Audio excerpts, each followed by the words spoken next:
Perkenalkan, kami dari kelompok 8 dengan anggota saya sendiri, Fadil Ramadhani, dan saya Naifah Fadila. Saya Winda Kinayasari. Oke, sekarang kami sudah berada di kantor Balai Pelestarian Kebudayaan di wilayah Yogyakarta, dan di sini kami akan mewawancarai pihak pengelola Candi Ratu Boko. Oke, stay tune kegiatan wawancara kami.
Selamat pagi teman-teman semua.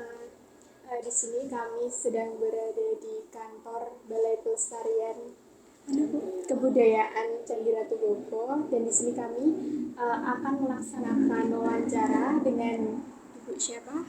Saya Septi, Drawati Kusuma saya. Iya. Dan Ibu ini aku sebagai pengelola dari Candi Ratu Boko. Nah, jabatan saya di Ratu Boko sebagai ketua di situs Ratu Boko dan Candi Ijo. Kalau tugasan dari kantong PPK wilayah 10 seperti itu. Oh, oke. Baik, kami akan memulai sesi wawancara pada hari ini, yaitu terkait candinya sendiri. Yang pertama, bagaimana sejarah yang ada di Candi Ratu Boko itu?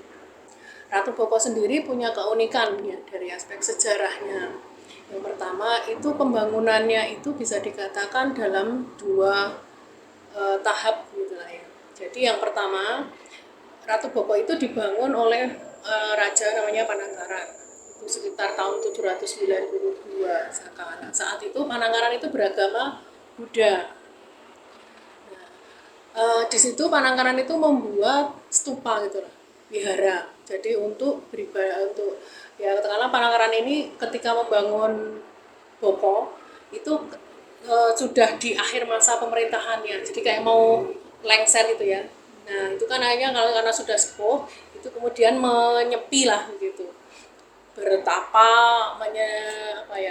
mencari tempat yang tenang begitu di atas gunung, dan dipilihlah di Boko. Di situ membangun wihara, dan dari bukti arkeologis yang bisa kita temukan adalah di bagian belakang itu ada komponen stupa. Stupa itu kan bagian dari candi Buddha ya. Dan kemudian ada beberapa struktur yang diperkirakan dulu itu merupakan bagian dari wiharanya atau tempat yang untuk tinggal lah di masa itu. Nah, kalau setelah itu Boko itu dibangun lagi oleh anak keturunannya Panangkaran, dan lebih ya bisa dikatakan lebih intensif pembangunannya itu ketika masa rajanya itu namanya Pukumbayoni. Itu mulai masuk abad ke-9 lah gitu ya. Nah, anak keturunannya Panangkaran ini beragama Hindu. Nah, walaupun Panangkaran itu sendiri tadinya juga diceritakan pernah beragama Hindu juga, karena ada prasasti Kalasan di tahun 700 Saka itu menyebutkan menceritakan tentang pembangunan Candi Kalasan ya. Panangkaran itu diceritakan adalah raja yang beragama Hindu, sementara rakyatnya itu ada yang beragama Buddha, dan mengajukan permohonan untuk dibuatkan bangunan suci untuk beribadah pada Dewi Tara. Tara itu dewa untuk agama Buddha, adalah agama Buddha. Padahal saat itu Panangkaran itu disebut di situ beragama raja yang beragama Hindu. Nah, suatu saat ya ini mungkin karena juga dinamika mungkin pada saat itu ya ada dua agama yang mungkin sudah berkembang di situ, dan anak keturunannya Panangkaran itu mungkin ada juga yang beragama Buddha, sehingga karena suatu alasan religius mungkin ya tertentu, ada beberapa sumber prasasti itu menyebut ada karena pernah sakit panas yang sangat parah gitu, yang tadinya kemudian dia beralih keyakinan nih. Nah, tapi juga ada versi lain yang mungkin menyebut karena entah itu karena faktor-faktor yang lain, kita harus mengungkapkan itu dari data sejarah mungkin ya. Nah, tapi di luar dari itu kita dari bukti-bukti arkeologis di Boko itu diketahui bahwa setelah ketika membangun Boko, Panangkaran itu beragama Buddha. Baru anak keturunannya kemudian itu membangun lagi di Boko, diperluas ya artinya, itu dengan corak agama Hindu. Nah, keunikan di Boko itu adalah objek atau struktur-struktur itu dibangun di atas teras-teras. Teras itu berada di perbukitan. Nah, sehingga ada salah satu upaya yang sangat sangat luar biasa di masa itu ya. Jadi menyiapkan lahan berbukit-bukit itu menjadi lahan berteras yang rata, dan ada dipikirkan struktur-struktur penguatnya supaya tanah itu tidak longsor. Nah, sehingga kalau kita ke situs Ratu Boko, kalau mungkin sekarang itu kan kita bisa menuju ke situsnya kan dari arah barat ya. Dari arah barat semakin ke timur kan semakin menanjak. Nah, situsnya sendiri kan menghadap ke barat, relatif ya, kompleks umumnya itu menghadap ke barat. Nah, kalau mau ke lokasi utamanya itu kan kita harus naik gapura ya. Ada 2 gapura. Di bawah gapura itu kan ada talut. Talut itu berfungsi untuk penahan tanah. Karena tadi konturnya bentuk lahannya itu berbukit ya, dan beberapa kontur. Jadi tiap-tiap teras itu diperkuat dengan talut. Talut itu adalah batu yang disusun di bagian pinggir untuk memperkuat supaya tanahnya itu tidak longsor. Nah, ada batunya dari batu tuf, batu putih. Nah, itu diambil dari sumbernya juga di situ juga. Di situ atau tidak jauh dari Bukit Boko lah itu. Buktinya adalah sebagian talut itu dipangkas dari formasi batuan aslinya yang ada di situ, itu batu putih. Jadi nanti di atasnya itu untuk merapikan talut itu tinggal ditambahkan blok-blok batu putih yang sudah ditambang dari lokasi lain yang sebenarnya tidak jauh dari situ. Nah, terus pengupasan lahannya ini kemudian dijadikan uruk lah, tanah uruk untuk memadatkan tanah dan juga meratakan permukaan lahannya itu supaya bisa lahannya supaya lebih luas dan untuk membangun beberapa struktur. Nah, kalau kita bisa lihat dari bawah itu kan ketika naik ada gapura 1, gapura 2. Gapura 2 itu menuju ke halaman yang paling, ya bisa dikatakan paling atas lah, halaman utamanya.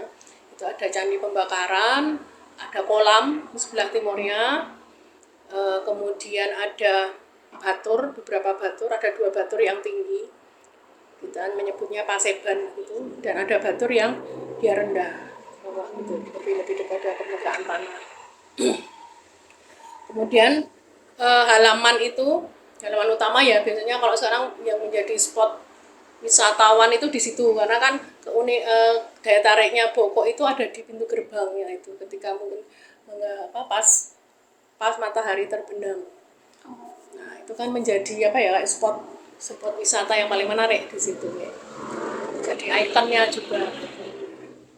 Kalau kompleksnya Boko sendiri sebenarnya sampai ke belakang, sampai ke tadi yang saya sebut ada sisa-sisa struktur stupa itu ada di bagian belakang. Selain ada kolam, kemudian ada pendopo, ada gua juga, kemudian ada miniatur candi yang digunakan untuk ibadah. Ya, walaupun pemukiman tetap ada tempat untuk beribadah. Dan kalau di atas bukit sebelah timur itu kita bisa melihat cagar budaya lain, candi-candi lain di situ, karena kan itu memang kawasan Mataram kuno saat itu kan pusatnya ada di situ ya, pusatnya di Prambanan, Boko dan sekitarnya itu kita bisa lihat ada Candi Ijo di bagian timur itu, kemudian juga ada Candi Barong di timurnya. Kira-kira gambaran sejarahnya seperti itu. Apakah apakah di Keraton Ratu Boko terdapat kayak upacara adat yang dilakukan gitu? Upacara adat kalau yang artinya dilakukan dari generasi ke generasi secara terus menerus ya, itu sudah tidak ada. Ya, artinya yang dari sejak awal Boko itu dihuni ya, hingga kemudian sampai sekarang maksudnya ya, yang tidak terputus itu saya bilang tidak ada. Karena situs Ratu Boko itu pernah mengalami masa ditinggalkan oleh masyarakat pendukung budayanya. Nah, jadi jadi teorinya hampir sama ya. Jadi ada teori yang karena bencana alam, ya, karena mungkin wabah penyakit dan sebagainya. Jadi suatu tempat itu harus ditinggalkan gitu. Itu juga terjadi di wilayah Mataram. Walaupun ditinggalkan itu bukan berarti terus sama sekali nggak ada orang gitu ya. Tapi pendukung yang utamanya yang menghuni Boko itu sudah hilang. Dan Terus apa saja mitos-mitos yang ada di sana, Bu? Soalnya kan setahu saya lewat internet gitu ada yang mengatakan kalau berkunjung ke sana itu bisa mendapatkan jodoh gitu. oh, Kalau misalnya sendirian Terus Iya. itu apa aja di sana? kalau dapat jodoh itu mungkin kalau ketemu sesama pengunjung yang cocok ya, ya itu ya. Tapi kalau mitos itu dibangun untuk mungkin membuat narasi ya biar orang itu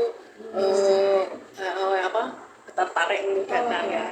Karena mitos yang berkembang itu Boko itu kan istananya Prabu Boko. Prabu Boko itu ayahnya siapa ini, Loro Jonggrang. Ya, Loro Jonggrang kan tokoh cerita ini ya, Bandung Bondowoso. Nah, pada Bandung Bondowoso itu cerita pembangunan Candi Prambanan yang terkenal sebagai Seribu Candi. Seribu Candi itu karena candi perwaranya memang banyak, ya, jumlahnya banyak. Kalau dihitung ya nggak sampai 1000. Nah, Prabu Boko itu terkenal seorang raja yang tinggalnya di atas gunung gitu lah. Ya, dan terkenal punya anak wanita cantik yang namanya Loro Jonggrang. Sebenarnya kalau kita menilik Loro Jonggrangnya sendiri itu, kalau di Prambanan itu adalah arcanya Durga Mahesa Suramardini.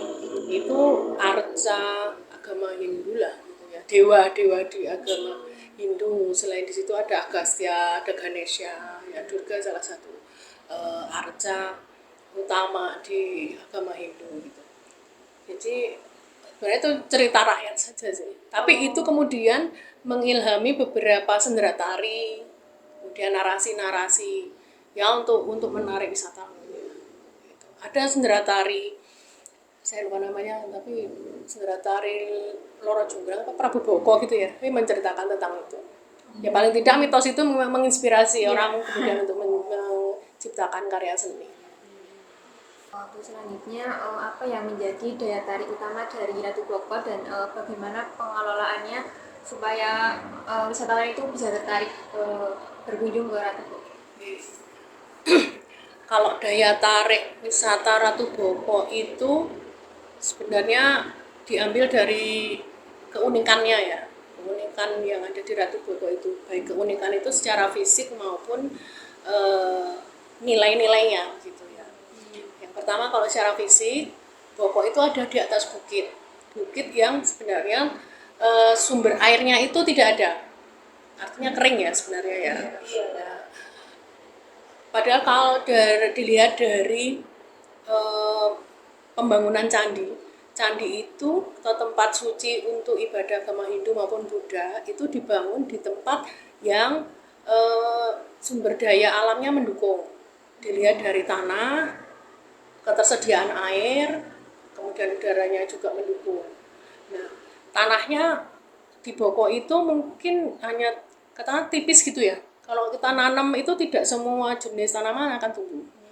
Airnya juga, kalaupun ada kita harus mengebor itu dalam sekali. Jadi kebetulan rumah saya di situ. Jadi sumur itu dalamnya sampai berapa ya, puluhan meter gitu baru dapat air. Itu pun kering di saat musim kemarau. Ya, karena bagian bawah formasi Boko itu kan dibentuk dari Bukit Boko ya. Itu formasi batuan tuf yang cukup tebal gitu. Walaupun itu secara keamanan memang mungkin lebih aman gitu ya, kayak hidup membangun bangunan di atas batu yang kokoh gitu. Nah, cuman sumber airnya sangat dalam. Tapi kemudian dipilih menjadi tempat tinggal karena kan itu indikasinya adalah situs pemukiman. Bisa jadi karena faktor keamanan. Ya, jadi mungkin tinggal di atas bukit itu lebih aman, lebih menguntungkan dari faktor keamanan. Di samping tempatnya tinggi juga mungkin bisa memantau daerah lain yang ada di bawahnya. Ya. Di secara fisik ya, jadi pokok itu berada di ketinggian 199 meter di atas permukaan laut. Nah, ketinggiannya itu situsnya. Kemudian jauh dari sumber mata air, tapi ketika karena itu menjadi untuk tempat tinggal, dulu yang tinggal di situ itu membuat lubang-lubang di batu itu untuk menampung air hujan. Karena itu kan batu putih ya, kemudian dilubangi kalau jangan lihat di belakang itu yang area kolam itu ada beberapa ada kolam yang lebar gitu ya, bentuk persegi, ada yang bentuknya bulat-bulat gitu. Itu sebenarnya fungsinya untuk menampung air, untuk subsistensi, untuk bertahan hidup ketika tinggal di situ. Nah, selain itu juga dari aspek fisiknya itu ya, selain tadi ini adalah bukit yang kemudian dipangkas, kemudian dipersiapkan sedemikian rupa sehingga menjadi teras-teras yang bisa digunakan untuk mendirikan beberapa struktur atau bangunan.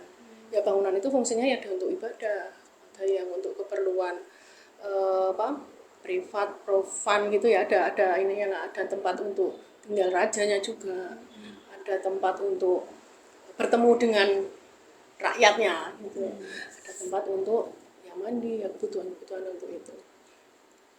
Nah, itu dari keunikan secara fisiknya ya, pada umumnya seperti itu. Dan Boko itu di atas bukit, tapi beberapa struktur yang dibangun di situ itu menggunakan batu andesit atau batuan beku yang itu hasil dari letusan gunung berapi. Ini yang paling dekatnya Gunung Merapi.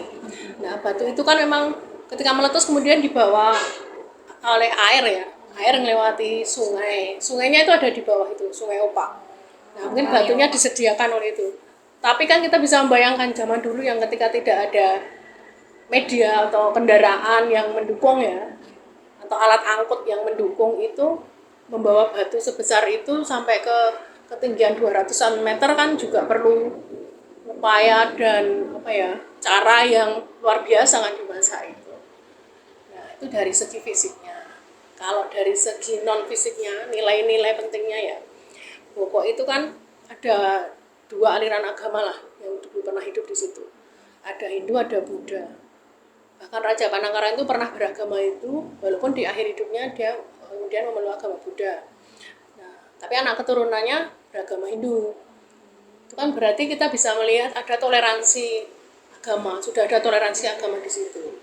Kalau kita tarik ke lingkup yang lebih luas ya, satu kawasan di luar Boko, dan masih satu kawasan sebenarnya dengan Boko itu ada situs Stupa Dawangsari, ada situs Stupa Sumberwatu, terus di atasnya ada situs Candi Barong. Candi Barong itu Hindu, sementara stupa-stupa itu kan Buddha. Jadi itu kayak mereka itu didirikan berdampingan gitu di beberapa bukit yang berdekatan itu. Jadi kita bisa menyimpulkan memang sudah ada toleransi agama yang ada di situ. Selain tadi kalau kita tarik lebih ke belakang ya, Panangkaran yang dulunya pernah menguasai daerah ini itu pernah diminta oleh rakyatnya yang beragama Buddha untuk membangun bangunan suci tadi. Padahal kan Panangkaran beragama Hindu saat itu dan dikabulkan gitu. Artinya dia kan walaupun beragama Hindu tapi memikirkan kebutuhan rakyatnya yang berbeda agama gitu, tidak. Kemudian yang lain juga kita bisa melihat bahwa di masa itu sudah ada sistem pemerintahan yang kuat ya, dalam tanda kutip ya. Kuat dalam artian mungkin finansialnya, kemudian organisasinya, karena mampu untuk mengorganisir masyarakat yang sedemikian mungkin beragam juga banyak gitu ya, untuk bisa membangun Boko. Itu kan nggak sederhana ya, tidak sederhana. Dan juga punya kekuasaan yang besar, karena nggak mungkin bisa membangun bangunan yang semegah itu tanpa memiliki koneksitas dan hubungan atau pengaruh yang besar di masa itu. Di situ. Nah, itu narasi-narasi seperti itu dia banyak diketahui oleh mungkin pengunjung, kalau yang berurusan dengan pariwisata, juga pelajar itu juga jarang lah mendapatkan narasi yang seperti itu gitu. Paling banyak itu orang kalau ke Boko itu karena penasaran, mau membuktikan keratonnya Prabu Boko itu yang seperti apa. Gitu. Dan mitos itu berkembang di Prambanan juga.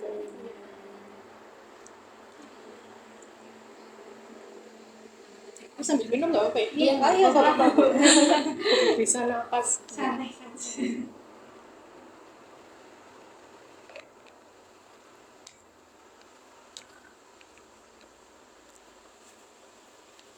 Baik, untuk selanjutnya bagaimana perawatan di Candi Ratu Boko ini? Apakah ada pihak ketiga yang membantu upaya tersebut?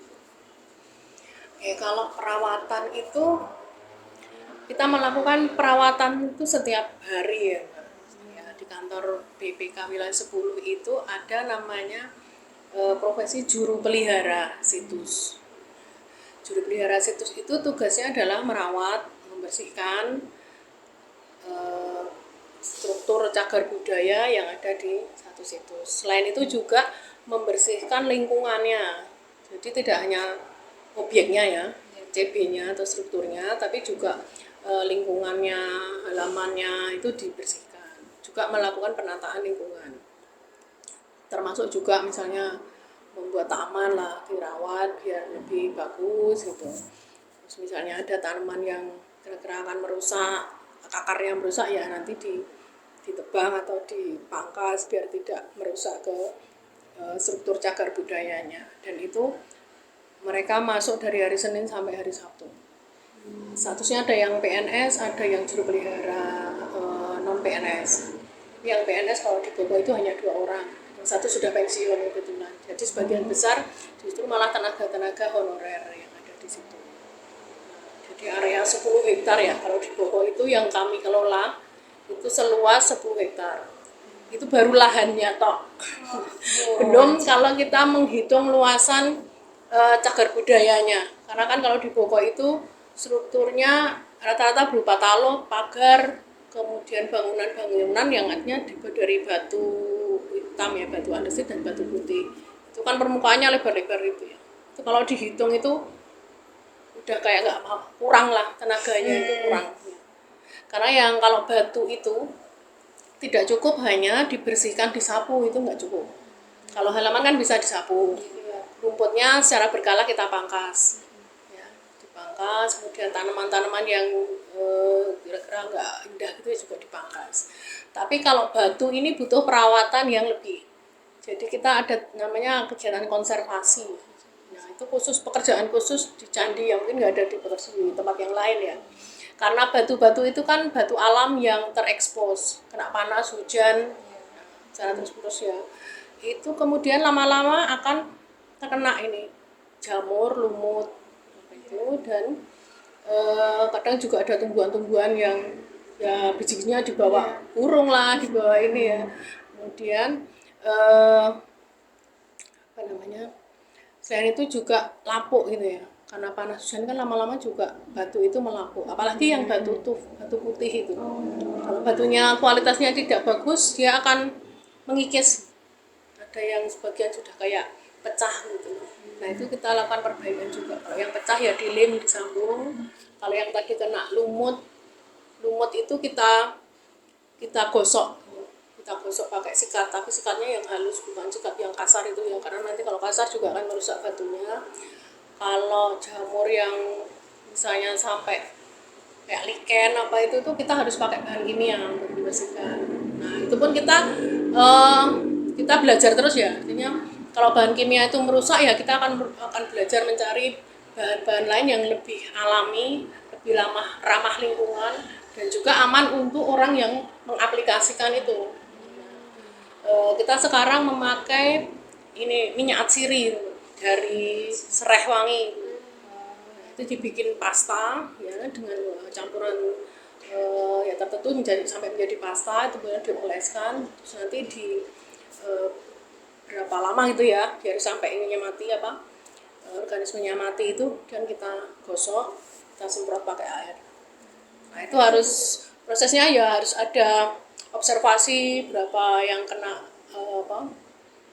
artinya terserang jamur, lumut, terus kita sesuaikan untuk penanganannya apa saja ya disesuaikan dengan kebutuhan, apa yang merusak, bagaimana cara penanganannya, itu yang tiap hari kita lakukan.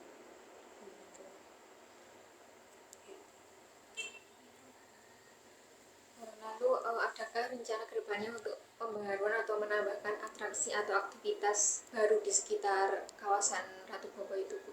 Oke. Kalau untuk atraksi di sekitar Boko itu artinya di dalamnya ya, di kompleks situsnya ya. Nah kebetulan kalau BPK wilayah 10 ini tugas pokok dan fungsinya adalah melakukan pelindungan cagar budayanya. Jadi yang kita lakukan di situ adalah yang setiap hari adalah pemeliharaan tadi situsnya, kemudian melakukan pemugaran. Pemugaran itu kalau misalnya struktur itu harus diperbaiki, harus dibongkar, kemudian dibangun lagi, nah itu kita melakukan pemugaran namanya. Kemudian kita juga melakukan pemantauan terhadap ini pelayanan kegiatan pemanfaatan, namanya difasilitasi ya di situ ya, dan juga pengamanan, kita ada tenaga keamanan di situ. Tapi yang untuk kegiatan yang sifatnya pariwisata itu sebenarnya dikelola oleh taman wisata. Ya, dengan ada MOU dari pusat ya, karena kami kan UPT yang ada di daerah. Nah, itu pekerjaannya langsung di objeknya, tapi kalau untuk pariwisata ini memang yang mengelola adalah PT TWC, Taman Wisata Candi Prambanan, Borobudur, Prambanan, dan Ratu Boko ya, di bawah pengelolaan PT itu. Dan ya mereka membuat beberapa ini sih program lah untuk menarik wisata ya. Ada pertunjukan kesenian di bawah itu, jadi itu ada seniman lokal, biasanya serandul apa itu yang diberikan tempat di situ, kemudian mereka pentas biasanya setiap Jumat, Sabtu, Minggu itu. Artinya kalau akhir minggu kan lebih banyak tamu yang berkunjung. Itu kalau tahu saya. Di samping juga mungkin program promo-promo yang lain ya dari PT TWC. Selanjutnya, amenitas apa saja yang terdapat di Keraton Ratu Boko? Apakah ada fasilitas untuk disabilitas? Oh, fasilitas ya, maksudnya ya.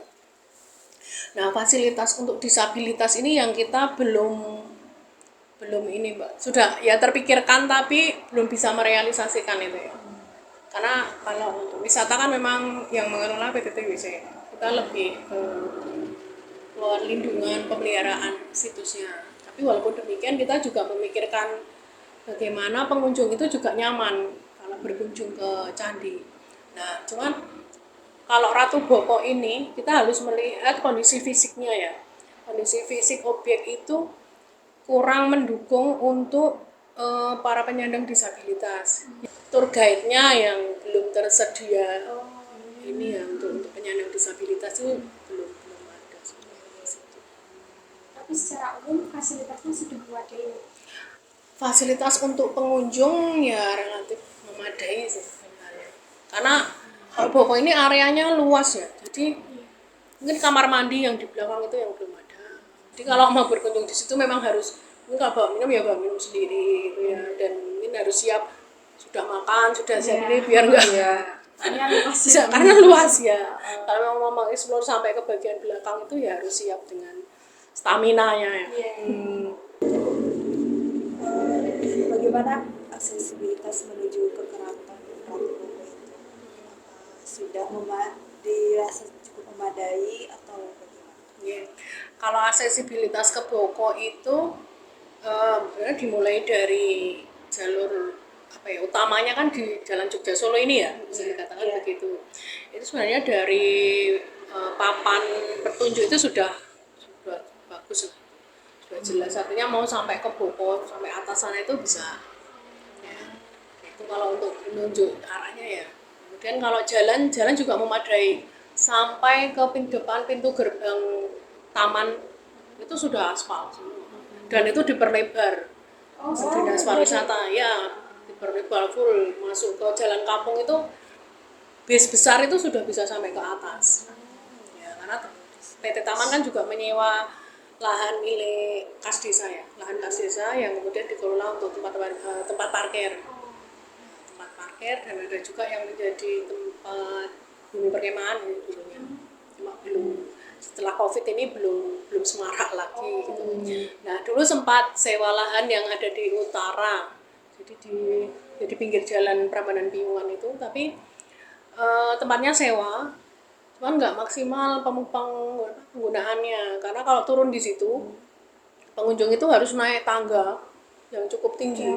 Ya, sebenarnya kalau jauh itu enggak ya Mbak. Jadi naik itu kan area taman itu ada kayak kita nyebutnya plaza gitu ya. Ada tempat parkir, ada beberapa bangunan penunjang untuk pariwisata miliknya taman. Nah itu ada tangga naik dari parkiran bawah yang di sebelah utara itu.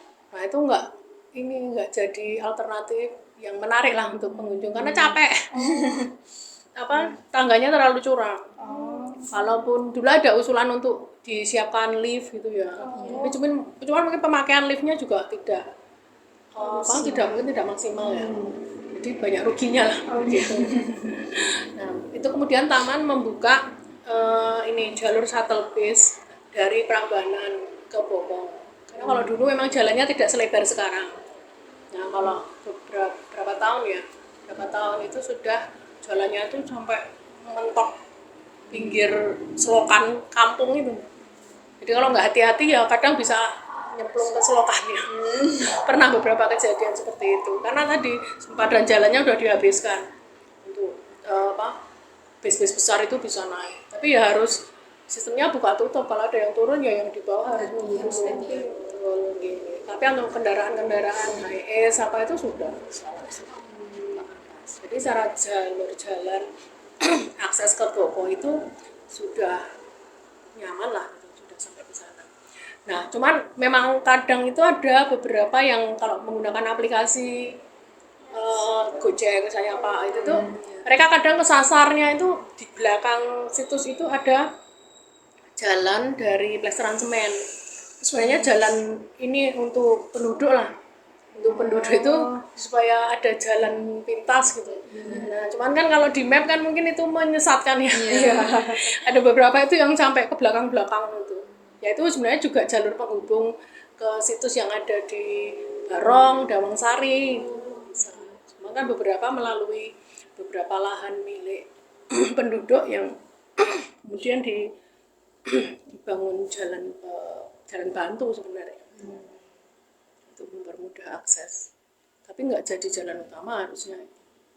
Tapi kalau sekarang itu malah jadi jalur yang menarik untuk ini jalan-jalan. Sekarang lebih banyak wisatawan yang ini, misalnya mereka kan berkunjung menginap di hotel yang ada di atas itu ya. Sudah ada beberapa hotel di atas itu. Mereka itu diberi paket jalan-jalan itu. Walking tour mungkin gitu ya. Nah itu kadang sampai nembus ke situs Ratu Boko tapi lewat belakang.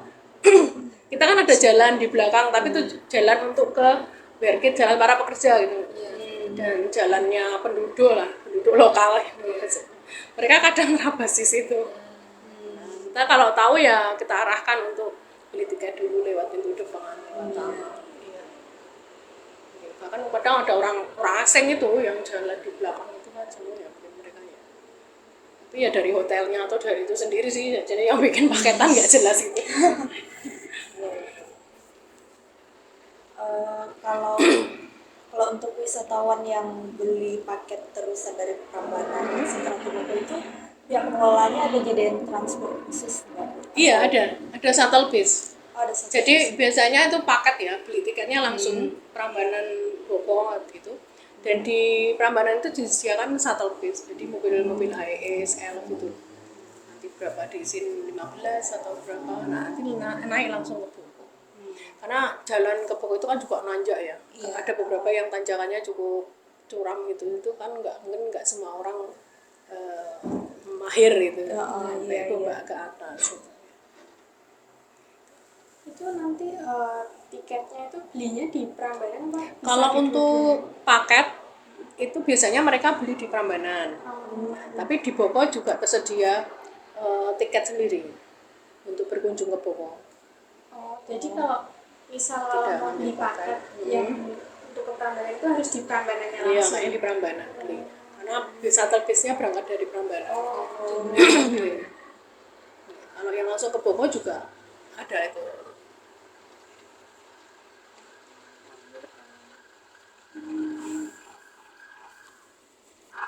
Lalu untuk yang ancillary-nya itu bagaimana ikatan dengan dinas atau pemerintah dalam pengelolaan?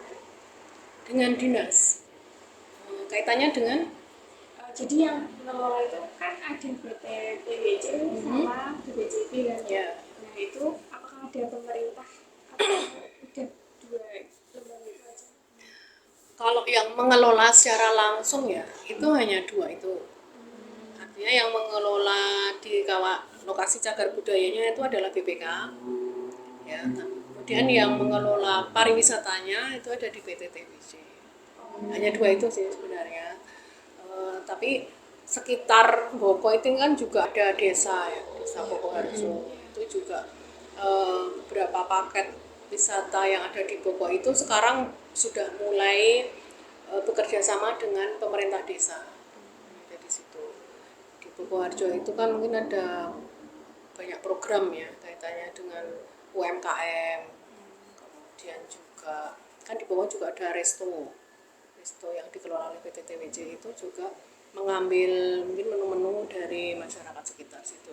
Kemudian juga kalau ada event-event tertentu mereka ngambil kesenian-senian juga dari masyarakat di sekitar situ. Lalu untuk kunjungan wisatawannya itu kisaran berapa Bu tiap harinya, terus high seasonnya itu pas waktu apa? Seasonnya ya saya agak lupa, kita ada rekapan data per bulan nih. Cuman saya lupa kalau untuk detail angkanya ya. Jadi per bulan itu biasanya kita minta ke taman untuk berapa sih jumlah kunjungan wisata di Boko ya khususnya ya. Cuman ada kecenderungan setelah COVID ini Boko itu menurun drastis ya jumlah kunjungan wisatanya. Nah, jadi itu pun jadi ini tantangan sendiri bagi pengelola di PT TWC. Kalau kami yang di BPK kan nggak terpengaruh itu. Jadi sebenarnya boleh dikatakan kalau nggak banyak pengunjung itu justru tidak banyak intervensi manusia ya.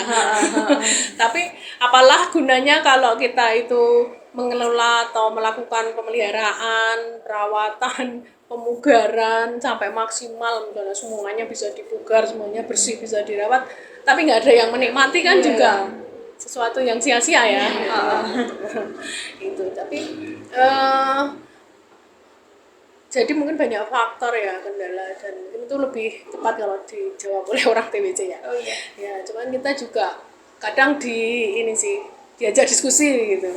Artinya mereka juga ingin menciptakan program-program baru yang lebih mengeksplor ke candinya, situsnya gitu. Jadi misalnya ada jalan-jalan di situs waktu pagi hari gitu. Pagi itu setelah subuh itu jam 5 mulai. Nah, kemudian bikin event-event yang memang memanfaatkan potensinya lingkungan Boko. Jadi selain view-nya yang dipakai ya untuk background gitu, juga kalau pagi itu kan masih adem, udaranya bersih gitu ya. Itu ada yang yoga di situ. Jadi memang hawanya kan enak gitu ya. Ya di situ di Candi Ijo apa itu sudah mulai banyak yang melakukan itu ya. Kemudian mungkin mencari inspirasi, mungkin motif-motif apa di candi yang bisa untuk belajar batik, itu pernah juga. Kemudian kalau kayak masakan itu kayaknya belum banyak dikembangkan, kayaknya di ini sih paket-paket wisata yang model jalan-jalan itu sedang dikembangkan. Kemarin juga Boko itu sempat tempat melintas ini Sleman Temple Run. Itu programnya Dinas Pariwisata Sleman. Tapi melintas di beberapa candi termasuk di Boko. Tapi ya kita berikan rambu-rambu karena kan ya nggak etis juga kalau lari kok di atas atau di dalam situs yang itu situs dari abad ke 989 sudah eksis, terus tiba-tiba ada orang yang lari-lari di situ kan kayaknya nggak etis lah ya. Iya. Jadi ya kegiatan itu misalnya apa saja boleh, yang penting tidak melanggar etika dan ya kepatutan lah yang ada di lingkungan itu ya. Kalau ada event-event seperti apa ya, kalau dulu dinner itu sering di depan ya makan malam itu, makan malam di depan Gapura Boko itu, karena ya view-nya view Boko, terus kemudian pintu gerbangnya itu disorot, dan sekarang masih ada itu lampu-lampu untuk menyorot ke, misalnya ada acara di situ itu backgroundnya pintu gerbang itu sudah bagus lah gitu. Terus di bawah itu ditata untuk gala dinner atau untuk pertunjukan apa itu pernah. Tapi sekarang ya ini pas COVID ini yang agak susah untuk menaikkan jumlah kunjungan wisata ya. Bahkan taman itu kan juga punya target, ada target mingguan, bulanan, dan tahunan gitu loh. Iya. Nah itu tuh juga nggak mencapai target mereka itu. Misalnya target 1.000 yang datang cuma 700 atau di bawah itu. Per hari itu kadang hari-hari biasa itu bahkan kunjungannya nggak ada yang nggak sampai 10 orang. Ya karena kan ya secara area nggak semua umur itu bisa nyaman untuk jalan-jalan di Boko ya. Apalagi kalau mungkin disabilitas juga tidak kurang mendukung untuk kenyamanan disabilitas.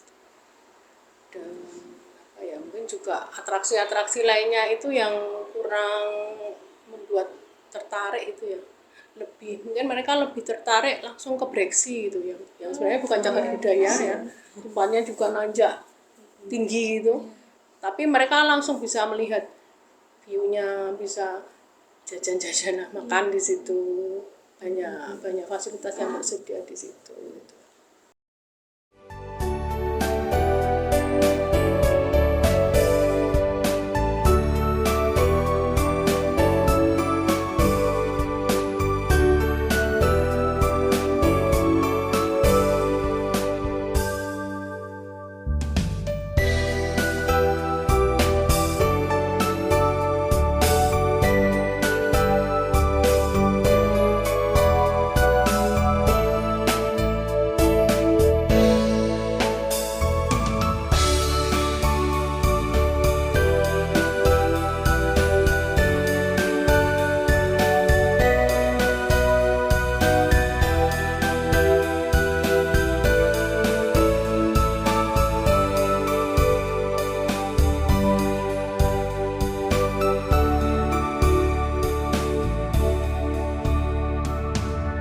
Oke guys, kegiatan wawancara kita udah selesai. Thank you for watching. Bye bye.